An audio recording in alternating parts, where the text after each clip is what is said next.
Citizens, it's that time. You're officially in Alert Zone. Welcome to the Alert Zone TV. I am the wizard, Uncle James. I would love for you to be active citizen. You can do that by hitting the subscribe button, hitting the bell so you can be notified when we drop fire content, giving the video a like, sharing.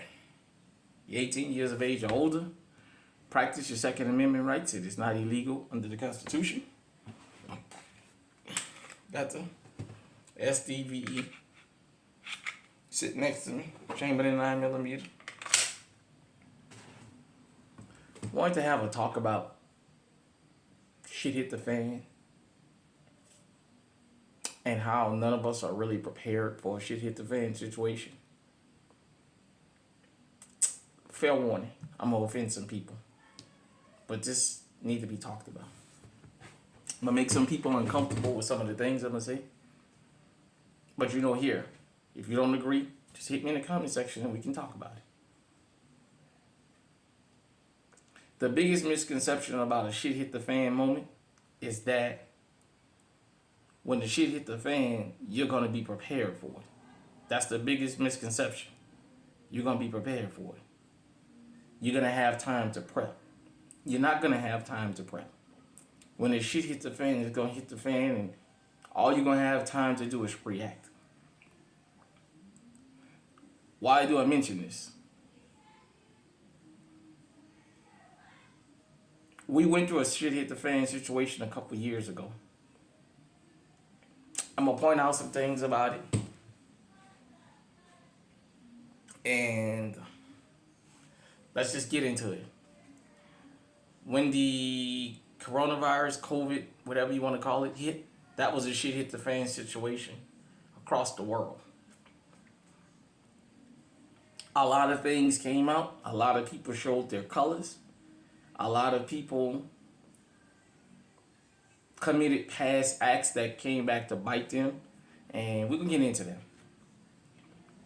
So, when the pandemic finally hit, the hospitals started being overrun. They was giving you all the conditions. First, it started in China. Then when it came here, elderly white men that was overweight was the targets. Then people with diabetes. Then people with high blood pressure. Then all of a sudden it became a black and brown disease. There was a lot of things that a lot of people was thrust into. Shout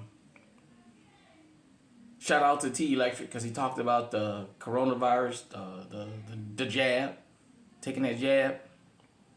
And for those of you who don't remember, the president of Haiti was allegedly assassinated behind refusing the jab down in Haiti.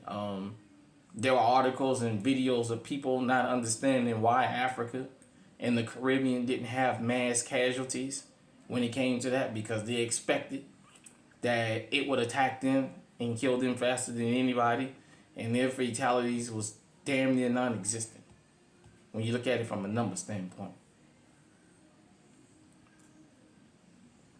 Then you had the nurses and the doctors that told everybody to stop coming to the hospital. They put you on these ventilators, and these ventilators is wearing your lungs out to the point that it's killing people. Everybody in this world, and especially in this country, know at least one person that passed from it or it hit close to home. My best friend of about 35 years at that time lost his life due to the pandemic. It was closer to 40. It was almost 40 years that we had been friends. He lost his life during the pandemic. They said that's what killed him. He was overweight and what have you. He was the perfect, at the time, poster child for what they was pushing. A lot of people talked about how the doctors was practicing medical apartheid, all kinds of things. We're going to talk about a shit hit the fan situation. In America, 98% of us ain't prepared for that. Let me tell you why I say that. During the corona pandemic, a lot of people lost people really close to them. A lot of people had to make decisions on whether They was gonna pull the plug and let this person keep suffering. Now, in the ideal shit hit the fan situation you hear people talk about, we think about the zombie apocalypse. But let's even talk about that. If the shit hit the fan, ask yourself, are you willing to put one of your family members out of their misery? See, we always think about shit hit the fan in a perfect scenario. We think about the firearms that we're going to grab. We think about all the physical supplies we're going to need. The shit hit the fan up here, most of us can't imagine if the shit hit the fan, what we would have to do to survive. You know, I once posed a question, and I'm going to pose it again.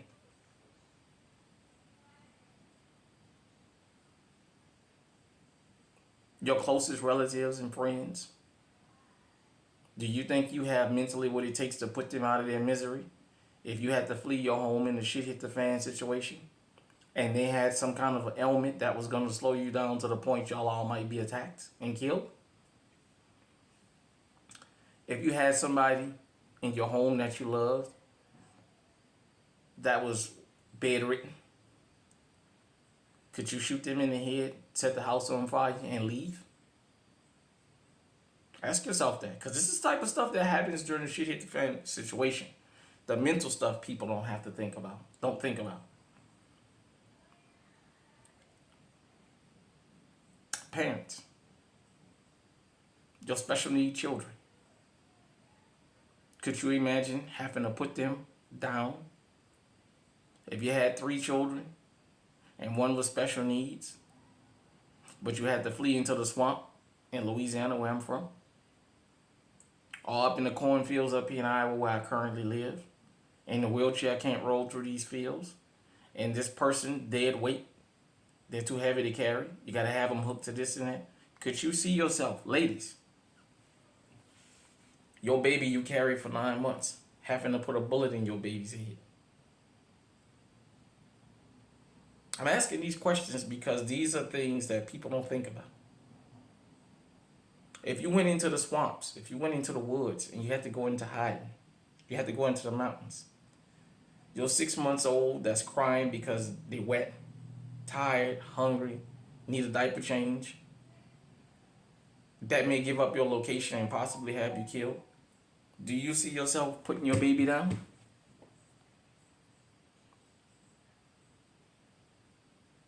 Do you have what it mentally takes to know you may have to go days without showering or brushing your teeth?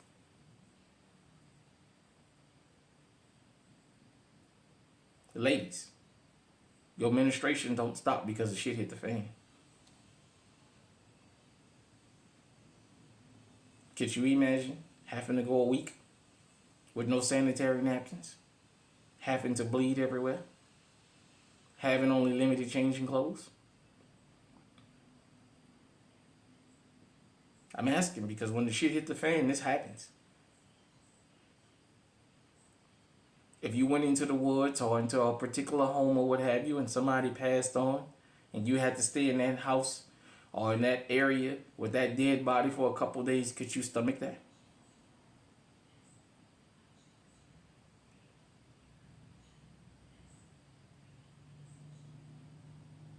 Another shit hit the fan situation that happened. You guys know we never let this go, and I'm not going to ever let it go. The aftermath of Hurricane Katrina in New Orleans. Go and look at the videos of outside of the convention center and how they had dead bodies lined up out there on national TV. How folks was passing out and passing away, and they had to put blankets over the dead. Hold on. Sorry about that, everybody. But the mental anguish that happened during Hurricane Katrina with the dead bodies being stretched out and what have you, with the people who had to sit by for a week and watch those dead bodies. Your babies. Can you imagine having to fight other people for your baby's pampers? Because one thing about parents, when it comes to our children, we're not going to let them go without. Do you really want to live in something like that? Because don't think it can't happen to you. During Hurricane Katrina, the aftermath, there was a guy that was so thirsty. He was trying to drink flood water on national TV, and the reporter was telling him, you can't drink that. And he said, I haven't had water in a couple of days. It's over 100 degrees out here. This dude was literally with a cup about to drink flood water. For those of you who don't know, New Orleans was built on the swamp. There's all kind of mud, what have you, in that water. There's all kinds of stuff floating in that water. And that man was about to drink it. What about when your children tell you, Dad, Mom, I'm thirsty? And you can't give them nothing to drink. And they whine. You have to see your kids suffer. Are your kids prepared to live without you in a shit hit the fan situation? Because your children gonna eat and drink before you do. Have you taught them the hierarchy amongst your children? Have you taught them if the shit hit the fan, you got to take care of your brothers and sisters because you're the oldest? I'm asking this stuff because it happened already during Hurricane Katrina. Are you okay if it starts flooding, watching dead bodies float in the water? The smell of death, the stench of death in the water. Could you imagine having to walk miles and miles and miles on the hard concrete with no shoes? To the point where your feet start having cuts in them? Because that's what was happening. Let's just say for us that live in the Midwest and up north, the shit hit the fan in the wintertime. Are you prepared? You know when we have those minus 30, minus 40 days? Let's say shit hit the fan in the middle of the winter. For months and months and months. Can't stay nowhere without no heat because you'll freeze to death up here. It's entirely too cold. You'll get frostbite and you'll die.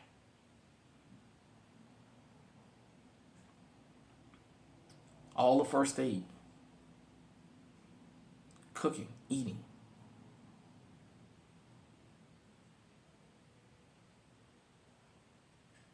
Do you have the proper infrastructure in place? Now this is where it's going to get bumpy. This is where I'm going to ruffle some feathers, but we need to have this conversation. Because I saw it. You guys know I'm from New Orleans. 80% black city I grew up in. I live in a town that is less than 1% black. I'm surrounded by nothing but non-black people. In the state of Iowa, there's more African immigrants than there are black Americans. So even though we consider 3% of the population, more than half of us up here are black immigrants.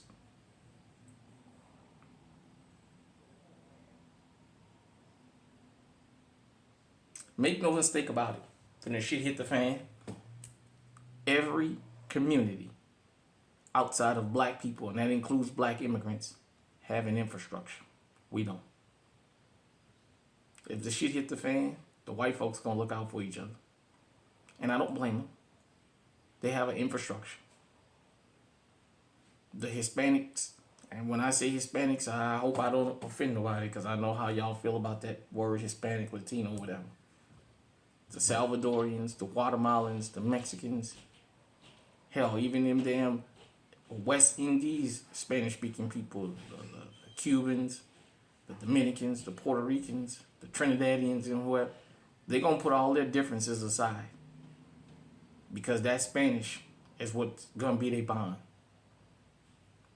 They're going to look out for each other because they got some kind of an infrastructure. The Jays, you know who I mean. The Irish, the Italians, the Native Americans, they all got an infrastructure. They all got a system that if the shit hit the fan, that they can use to survive. When it comes to us, what do we have?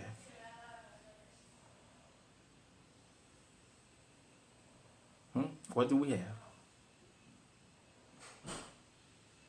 Now, among Southern blacks, let me say this, because I'm a Southern black man. At the end of the day, when the shit hit the fan, we put our issues aside for a common goal.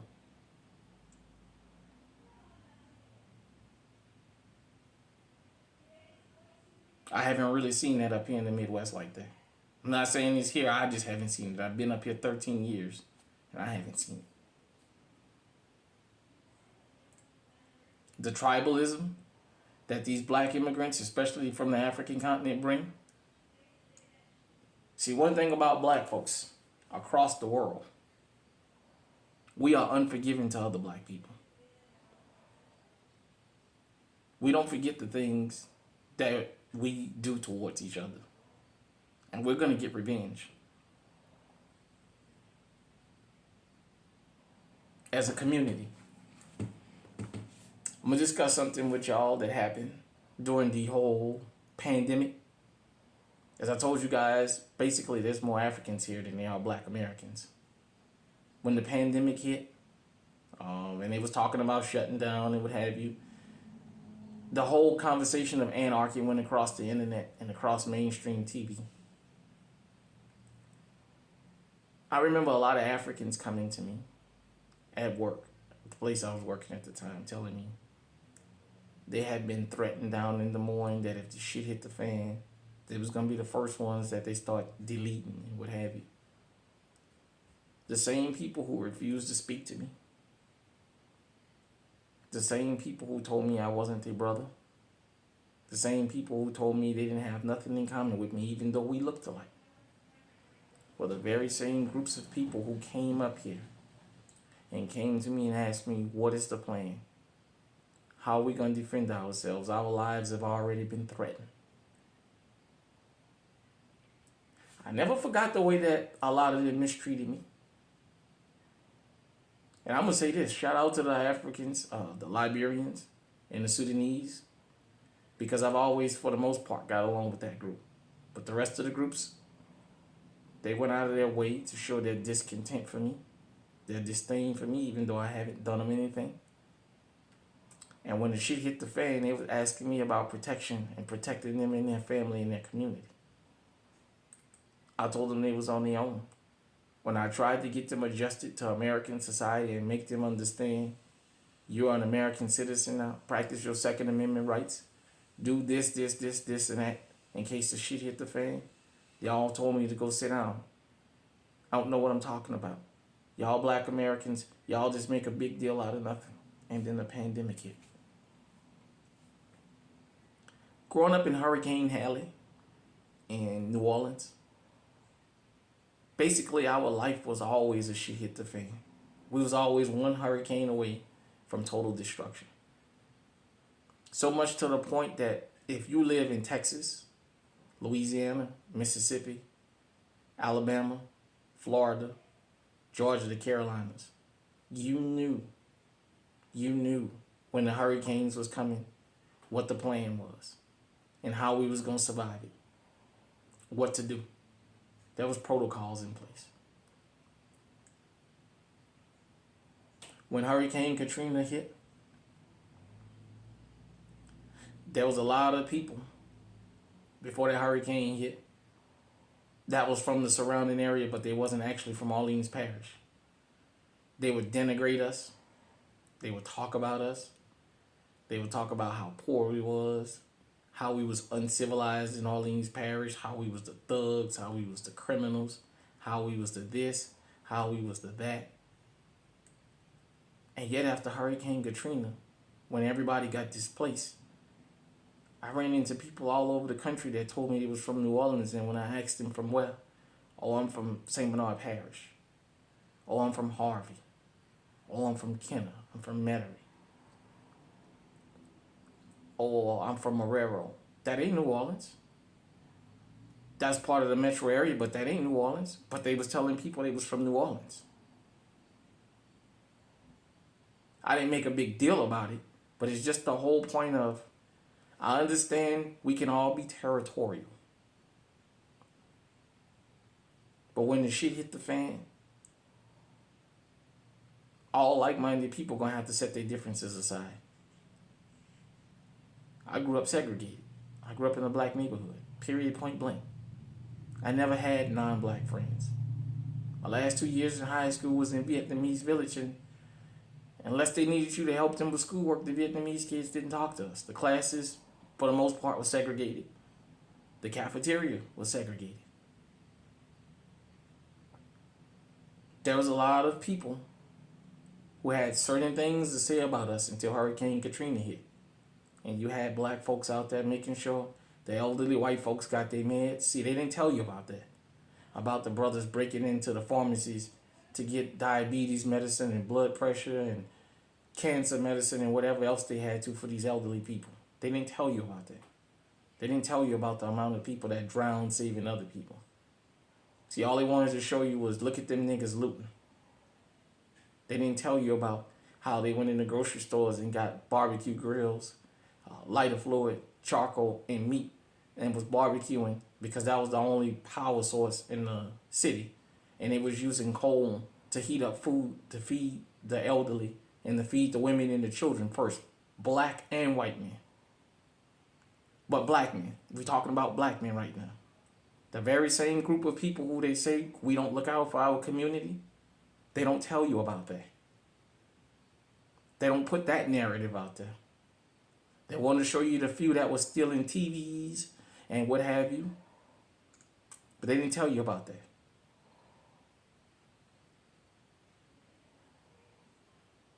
There was doctors after Hurricane Katrina that committed suicide because they found out some of the kids they had been caring for since they was in their mom's womb passed on.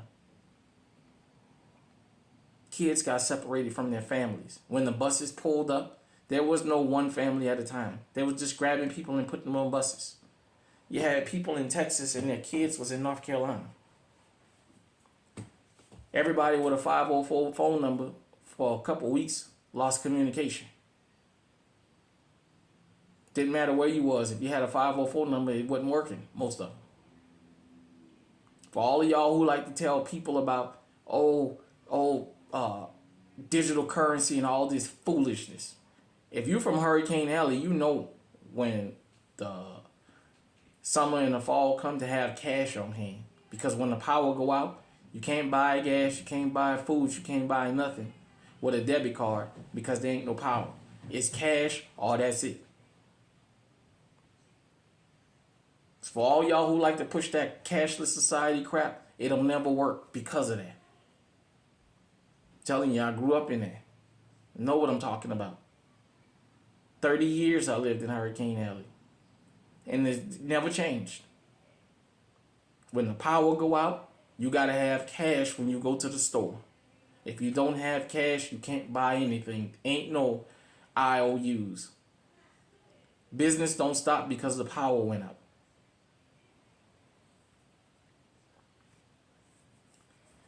The Cajun Navy down in Louisiana, those Cajun and Creole folks, they got their airboats, they P-rolls, they speed boats, they kayaks, canoes, and everything else to go and rescue their people. As black folks, we need the same. As a group, we're going to be the only group, if the shit hit the fan, that's going to be out on our ass. For all my African immigrants here in America, y'all over there in Africa right now jumping up and down about the Chinese. You remember when the pandemic hit in China? Yeah, there's videos of that. Of when all the Chinese people was throwing out the blacks. And then they didn't care whether you was a black American or African. If you look like us, they was throwing you out. Your house, your business, the hotels. There was a woman that went in labor. They wouldn't even let her go in there and have a damn baby. She had to give birth at home. They wouldn't even let that woman go in there. In China, yes. Just look it up if you don't believe me. When the Russian-Ukraine war broke out, to all my Africans, to them East Indians who like to come here and talk crazy to us, guess what happened? When the Ukraine-Russia war broke out. Hold on. Sorry about that. When the Russia-Ukraine war hit, remember, there's videos of the trains, of them letting only white Ukrainians on the trains, even in the cities that was being bombed, and Africans saying they had to walk miles and miles. And when they got to the Polish border, they turned them around and wouldn't let them cross into Poland. So they had to go down to Hungary. Let's talk about it. Because if shit hit the fan don't mean people lose their prejudice towards you. The East Indians was complaining about how they wouldn't let them get on the train even though they was over there practicing medicine and what have you. See, when the shit hit the fan, a lot of people gonna look out for their home.